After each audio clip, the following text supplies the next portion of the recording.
Hopefully it's not too dark to make a video right now. Driving home from work. It's the most wonderful time of the year at the Postal Service for sure.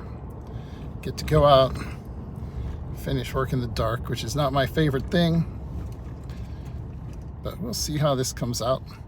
Hopefully I'll get into a little better lighting here soon. I just wanted to make a little video while I'm thinking about it.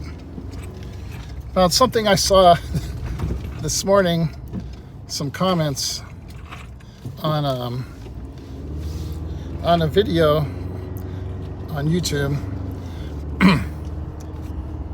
It was about, why Americans are leaving the Philippines and going back home. And this one guy made the comment that he went over there with $50,000 and had $6,000 a month coming in. So $72,000 a year. He was over there for 5 years, talking about all the money he lost, how he came home broke, And then he came back over here in 2020, bought a house for like $100,000.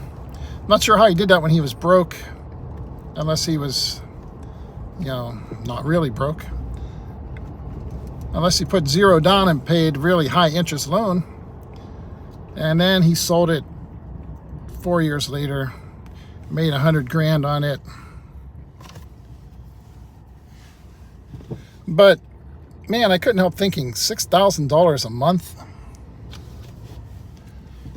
And this is back in 2014, 2015, Say 2014 or 2015 up to 2019 or 2020, 5 years. Back then, before the pandemic, when prices were lower. And with $50,000 in the bank to start with and another $6,000 coming in every month, he went broke in the Philippines. I don't know what he was doing, but there's a couple of possibilities. Of course, we have to consider the first possibility. When you hear a lot of these expat stories, there's a very high probability a lot of times that it's just complete and total bullshit anyways, and they're not really telling you a true story. Imagine that. But let's assume that it's true. If it is, man, I thought I was bad with money. But if this guy was over there for 5 years, $72,000 a year, plus another $50,000, that's $410,000 he went through in 5 years in the Philippines. I don't know how exactly you do that, unless you're going to the casino or something. Thanks to all these slow-ass drivers here, I have to sit through this light, so that's good. At least we have a little bit of light.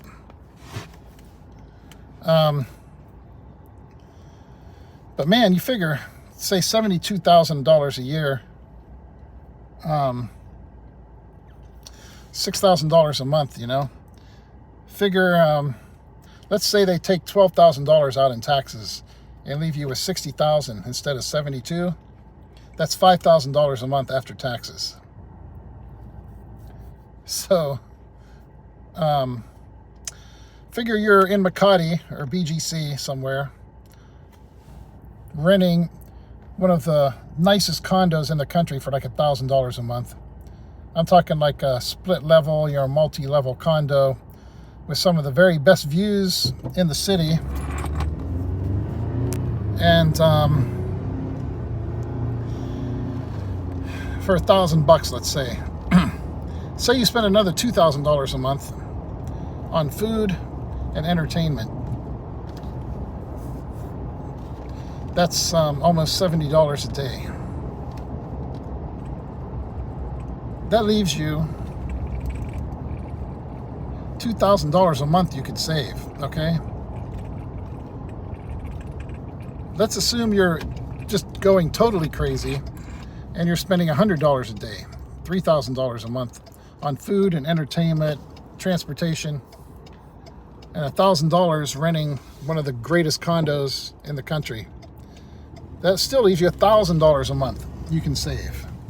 And you started out with $50,000 in the bank, okay? So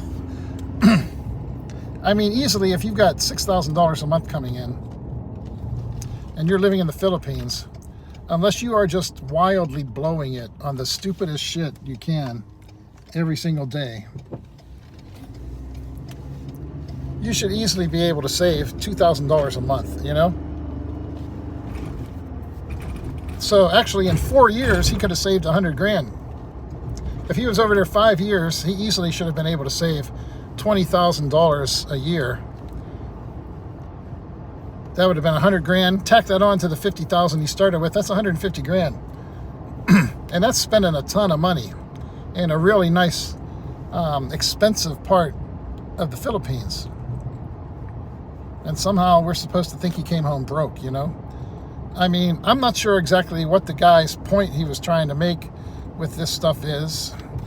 A lot of these guys, they just like, you know, trashing the Philippines. And, you know, a lot of people, of course, you know, they're talking about better off going to Thailand or something, Vietnam. But, man, even today, if you had $6,000 a month coming in, you should be able to live a pretty great life in the Philippines, you know? Even if you're like some of these guys that are talking about spending $1,000 a month on insurance and stuff. I mean, you could be saving enough money. You could be saving a couple $1,000s a month and using that to pay for any possible health problems. And let's not forget, supposedly he started out with 50 grand in the bank, you know? But that's, aside from the absurdity of that story, unless he was just like totally blowing money in a way that makes it his problem anyways and not the Philippines problem. Because if you're spending that kind of money in the Philippines, that's not a Philippines problem, that's a you problem, you know? And then to come back here to America and buy a $100,000 house and everything when he's making the same amount of money, I assume, unless he started making 10 grand a month when he came back to America. But aside from the absurdity of the story, and I mean, some of the comments people make on some of these videos and the stuff they put out there, that's obviously either just total bullshit or makes them look like a fool. It's hard to figure out what the agenda is for some of these people. But it also does bring up the really good point of that there's so much bullshit out there. So many people out there telling you all kinds of crazy stories on YouTube and social media and these Facebook groups or whatever about these incredible amounts of money they're making, and yet they're perpetually broke and can't come up with any money. You know, something's not adding up there. And I suspect it's just because they're just making up stories because they're bored and don't have anything, you know, to do with their time except to hang out on the internet and spew bullshit stories, you know? I mean, they should turn their imagination to writing a novel or something. And, you know, if they're going to come up with the make-believe world, at least try to make some money out of the make-believe world instead of trying to impress people with how much money they're blowing every month. But for sure, if you got 6 grand a month coming in and you can't make it in the Philippines, that's not because you're in the Philippines. That doesn't say anything bad about the Philippines or the cost of living or whatever. That's just you, you know?